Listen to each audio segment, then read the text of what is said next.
Bueno, Carlos, es una alegría personal y profesional poder conversar con vos. Una eminencia en lo que es la política internacional. Carlos, muchos años de experiencia. Contanos un poquito de tu trayectoria. Estás impulsando también una red de comunicadores del Mercosur. Sos un referente de esa red. Pero ¿cómo fue tu trayectoria también profesional? Contanos un poco para arrancar. A ver, a mí me parece, yo te agradezco los elogios, pero uno me parece que siempre está en una tarea de un permanente aprendizaje y creo que desde esa perspectiva y de la construcción colectiva en la cual creemos es que deben analizarse algunos aportes, trayectorias y demás. Así que, mira, la cuestión es bastante sencilla, más allá de lo que históricamente yo soy militante de la década de los 70, un expreso político, digamos que hemos participado del proceso de militancia en la Argentina y obviamente muy fuertemente con la irrupción de Néstor y después de Cristina Kirchner. Uno siempre estuvo atravesado en lo personal, digo, por el tema de la comunicación. Yo me fui a Buenos Aires en el año 2005, estuve trabajando en la Secretaría de Gestión Municipal del Ministerio del Interior, y luego cuando termina el gobierno de Néstor hay un grupo de compañeras y de compañeros que me piden que vaya a trabajar a la Cancillería, allí un área donde estaba conduciendo Oscar Laborde, hoy de las referencias en el tema Parlasur. Ahí me hice cargo del área de comunicación, de lo que era la REIPS y el Consejo Consultivo de la Sociedad Civil. Un gran trabajo de Oscar para construir prácticamente de cero esa área.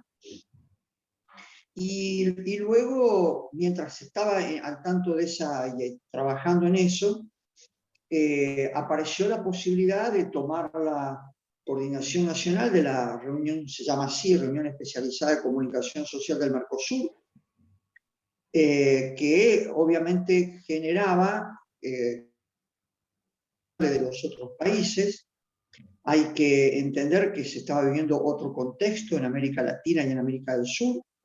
Entonces, en ese momento había una potencialidad enorme y una prioridad del tema de comunicación. En ese momento atravesaba inclusive la Argentina, no solo por la construcción de la Ley de Servicios de Comunicación Audiovisual, sino porque esa ley era un referente para todos los demás países, de que existía la posibilidad de construir un entramado legal, legislativo, que pusiera la comunicación como un derecho humano y que generara otro tipo de relación con los monopolios, acá o en cualquier otro país.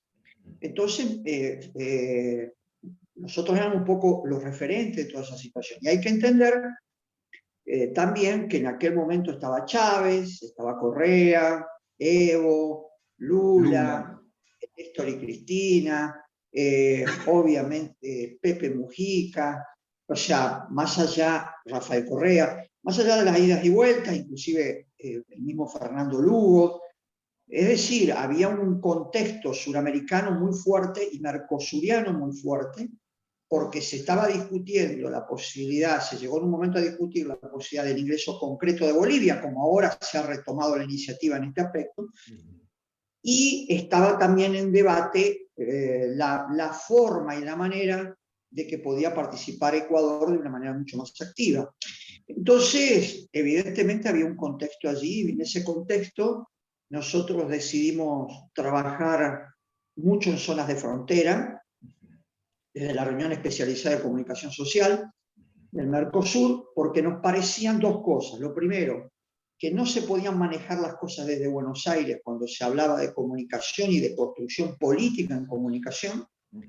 Y el segundo elemento muy fuerte es que nosotros notamos un problema y ahora hablo del caso argentino, que por ejemplo vos ibas a una localidad de Misiones, o a una localidad de Jujuy, o a una localidad de Formosa y del Chaco, una población grande o chica, repleto de compañeros y de compañeros, repleto de organizaciones grandes o pequeñas, y entonces había también allí una radio nacional, había inclusive en algún caso radio de provincia, es decir, había una multiplicidad de herramientas y de medios, y cuando vos preguntabas qué estaban haciendo juntos, nada, nada, no había ningún nivel de coordinación.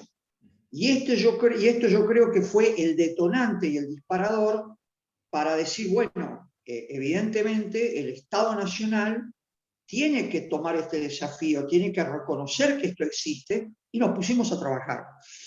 Y una de las iniciativas que se tomó allí en ese momento fue la creación de la Red de Comunicadores del Mercosur, sí. Que es un proceso muy interesante, porque se planteó desde el Estado, pero no a diferencia de otras organizaciones que dependieran del Estado. Es decir, nosotros no se gestó esto, y lo primero que se hizo fue ver qué ministerio nos daba plata para poder subsistir, para poder organizar actividades, sino que se empezó a coordinar en el terreno concreto. Entonces, en algún caso fueron con universidades, con organizaciones sociales, con sindicatos, inclusive con dirigentes políticos, inclusive con gobernadores.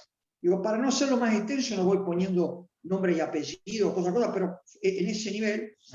Y esto nos permitió no tener libertad, sino plantear otro modelo de construcción que saliera del toma y daca del Estado, y nos permitiera pararnos de otra manera. Y bueno, y la red arrancó por allá en el 2011-2012, Chaco y Posadas. En Posadas fue concretamente en la Universidad Nacional de Misiones, y allí se empezó a transitar un camino. Por supuesto que nosotros fuimos muy fuertemente, había una decisión de estar en los lugares de frontera, de articular. Por ejemplo, nosotros tuvimos un fuerte nivel, y seguimos teniéndolo, fuerte nivel de articulación con comunicadores de Paraguay. Comenzamos a tener relación con la coalición para una comunicación democrática del Uruguay.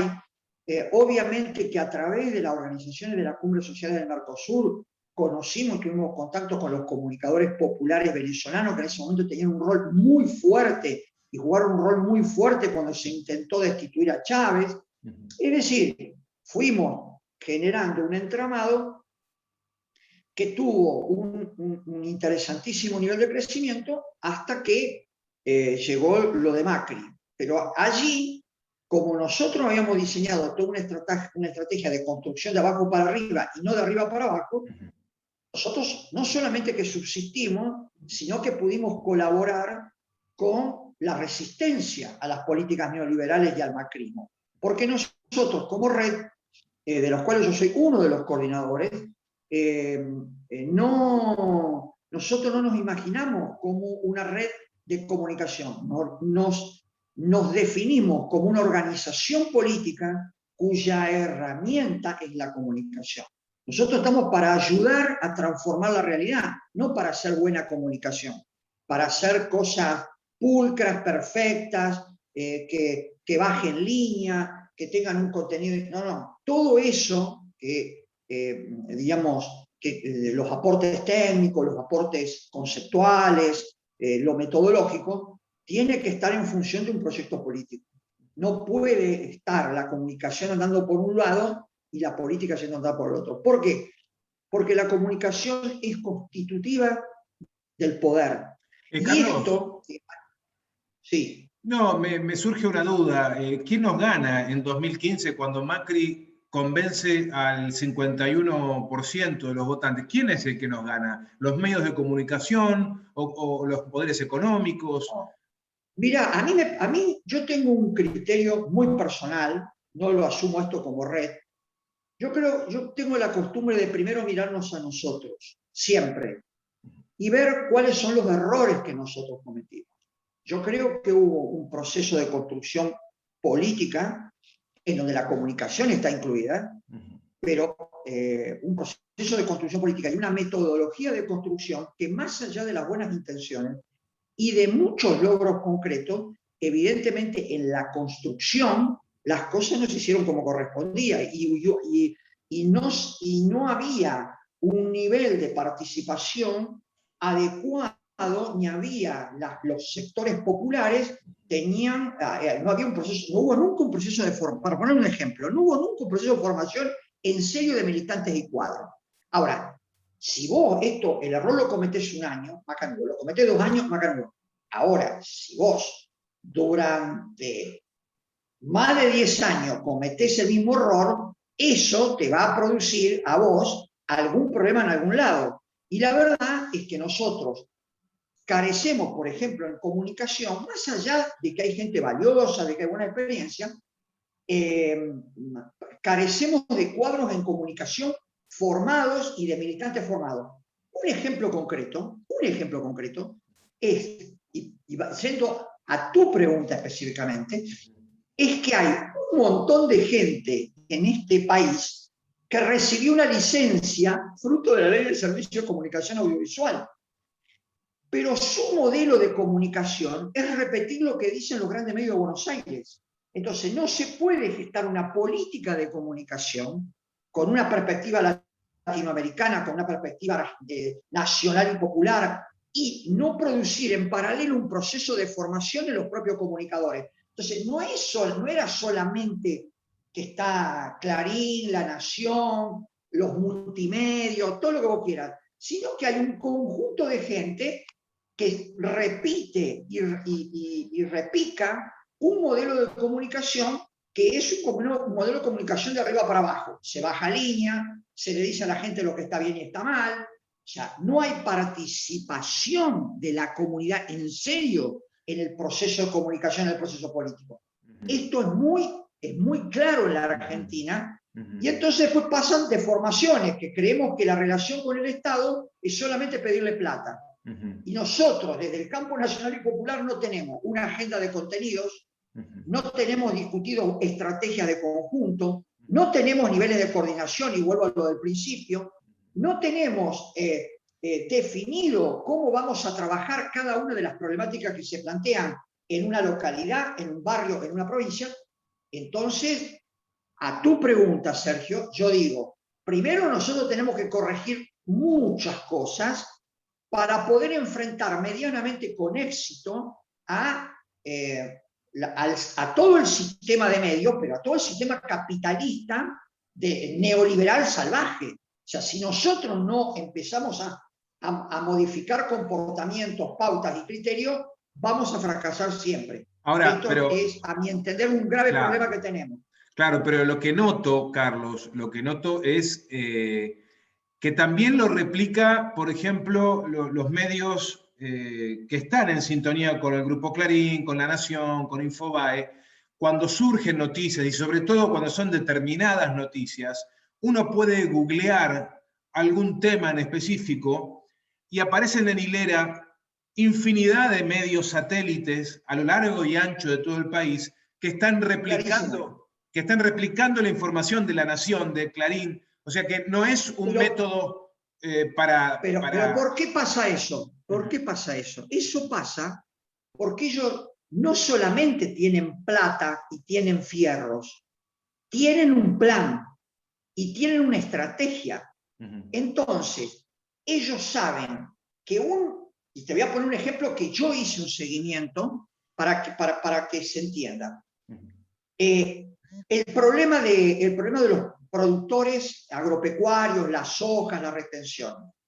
Ellos toman la información general de Clarín y La Nación, esto está chequeado, en un pueblito del medio de Córdoba, la provincia de Buenos Aires, la provincia de Santa Fe.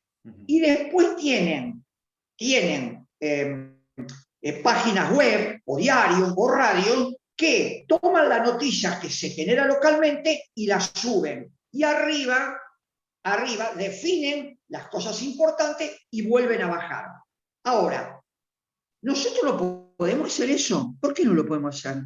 Porque evidentemente nosotros tenemos un problema nosotros. No es solamente el enemigo que tenemos enfrente. Porque el enemigo, ¿por qué defino un término de enemigo? Porque no es un adversario que quiere competir con vos, es un sector político-económico que te quiere destruir, que quiere que desaparezca cualquier proyecto nacional popular. Desde Cristina Kirchner hasta la última organización chiquitita perdida en el medio de Santiago del Estero. Sí. Digamos. Entonces, a mí me parece, Sergio, que en ese sentido tenemos que ser autocríticos y, a ver, lo pongo como un ejemplo. En Misiones, ¿cuáles son los niveles de articulación en términos de comunicación? En la provincia de Santa Fe, ¿qué seguimos viendo? Que hay un enorme proceso de dispersión en toda la Argentina. Y muchas veces, cuando empiezan ahora, con situaciones como ahora, que aparece de nuevo un gobierno nacional y popular, con todas las contradicciones que puedan tener, pero aparece, y empiezan a aparecer recursos, nos olvidamos de construir una agenda propia, fundamental, definir cuáles son los temas estratégicos. El enemigo tiene claro cuáles son los temas estratégicos y cómo trata cada uno de esos temas. En algunos casos usa el Twitter, en algunos casos instala en Facebook, en algunos casos lo pone en Clarín y La Nación, o aparecen en Infobae, pero siempre tienen un nivel de articulación. Nosotros todavía eso no lo tenemos. Te planteo una situación personal y en esto te libero como para que vos seas 100% crudo en la respuesta, o sea, directo en la respuesta, porque es un poco lo que te estaba planteando. Los medios satélites que se hacen eco de noticias que muchas veces tienen que ver con causas que le han inventado a Cristina Fernández, que tienen que ver con protegerse el nido que significa Comodoro Pi, y allí está la gran lista inmensa de medios satélites. Bueno, nosotros desde el portal digital, pequeño, chiquitito, hace un año que lo tenemos, somos apenas 4 compañeros los que estamos trabajando en este medio, que es muy chico, insisto, pero es una cáscara de nuez en el océano que no se hunde en definitiva, ¿no? Tiene su valor, como el átomo que hace sombra, ¿no? Por supuesto. Bueno, entonces, no nos da el cuerpo, el volumen de trabajo, como para poder producir incesantemente información propia. Entonces, desdoblamos la capacidad de trabajo, producimos información local, pero también replicamos información nacional de los medios que consideramos que son del palo nuestro. Por ejemplo, El Destape, Página 12, Tiempo Argentino, citando fuente, mencionando a los periodistas que han elaborado la información, siendo generosos y honestos con eso, que nos está leyendo sepa que esa información pertenece a ese medio. ¿Qué estoy intentando hacer con esto? Poniendo en la provincia de Misiones, como rompiendo un cerco mediático, que aunque vos me podés decir, bueno, pero el que quiere entrar en Página 12, entra y lee la noticia, el que quiere entrar en El Destape, entra y lo lee y punto. Bueno, pero sin embargo yo considero que es toda una posición de nuestro diario, es decir, nosotros pensamos, esta es nuestra línea. Como no, o sea, nos encantaría poder sentarnos y producir información nacional, información local, pero no, las 24 horas del día no nos permiten semejante despliegue. Entonces, ¿te parece sensato? ¿Te parece viable? Porque, digo, son muy pocos medios los que empiezan a replicar las causas judiciales que se empiezan a destapar, de las mentiras de la mesa judicial de Macri, y como no aparecen los diarios de Misiones, aparece en nuestro diario. Entonces considero que hay una razón de ser, de decir, bueno, no me queda otra que acudir a estos medios nacionales para completar lo nacional. ¿Qué opinión tenés? 2 o 3 cosas. La primera, un criterio correcto. Eso de que la gente va a entrar a Página 12, va a entrar al Destape, eso es lírico. Hay una enorme cantidad de gente que por diferentes razones no entra a los sitios de Internet. Y cuando te estoy diciendo esto, no te estoy hablando solamente de la clase media, te estoy hablando de los sectores populares y laburantes. Entonces, por supuesto que tiene una razón y un sentido la actitud del grupo y de la organización en comunicación que ustedes tienen. Esto es un primer elemento absolutamente valorable. El segundo elemento valorable es el tema de decir, nosotros tenemos que ser serios y ser confiables, que alguien entre al sitio nuestro y diga, esta gente está publicando algo de Buenos Aires, si lo dicen, es creíble. Entonces, ¿por qué? Porque nosotros no tenemos que hacer cualquier tipo de comunicación, no tenemos que hacer ni comunicación petardista, ¿no es cierto? Que nos agarramos la molotov de la comunicación y empezamos a tirar, y segundo, no tenemos que hacer una comunicación pobre desde la calidad, tenemos que hacer una cosa bien hecha. Entonces, estos elementos son totalmente valorables. Ahora bien, hay otra cuestión que yo creo, hablando crudamente, que es un error o una tentación en la cual se puede caer, en que uno termina haciendo comunicación en función a lo que salen en los medios compañeros de Buenos Aires. Solamente. Entonces, ahí empezamos a cometer el error de que la agenda nuestra es la agenda de los compañeros, lo cual no quiere decir que esa agenda esté mal, pero está construida para una relación, para una situación, para un territorio, para una realidad y para un contexto determinado, que a veces emparda con la nuestra, pero a veces tiene otra dinámica, tiene otras urgencias. Esto lleva a un error que se cometió en los años del gobierno kirchnerista, hablando de errores y de autocríticas, que fue el tema del respuestismo. Entonces, salía Clarín con una cosa y 678, que tenía excelentes periodistas, que tenía gente con un nivel de análisis, lo sigue teniendo de primera, entraba toda la noche, o casi toda, a dar respuesta a lo que decía Clarín. Y entonces no había prácticamente una agenda propia. ¿Por qué? Claro, te sacan de la agenda. Claro, porque te ponen la agenda a ellos. ¿Por qué? Porque cuando en 678 hacían trabajo de investigación, empezaban a buscar en un elemento fundamental que es la historia, por ejemplo, hacían grandes cosas y fueron de las mejores cosas que se hicieron en la televisión. O sea, no es que era un elemento de barricada, no, había producción de cosas muy hechas, muy en serio, y niveles de análisis muy serios. Por eso le molestó tanto al enemigo. Que insisto, porque si hubiese sido... Aparte, era un programa privado, Carlos, era un programa privado. Estaba en la televisión pública. Porque si hubiese sido un grupo de loquitos que decían estupideces, el sistema no le hubiese puesto tanta hazaña en destruirlo y tanta presión para que no vuelva. Jodía. No lo hubiera que quiero terminar el concepto. Esperá que quiero terminar el concepto. Ahora, el problema que yo creo que se comete desde el interior y desde todas nuestras organizaciones, que quedamos enganchados en esa lógica de la cual hablamos antes. Corrámonos de 678. La lógica esta que decíamos antes.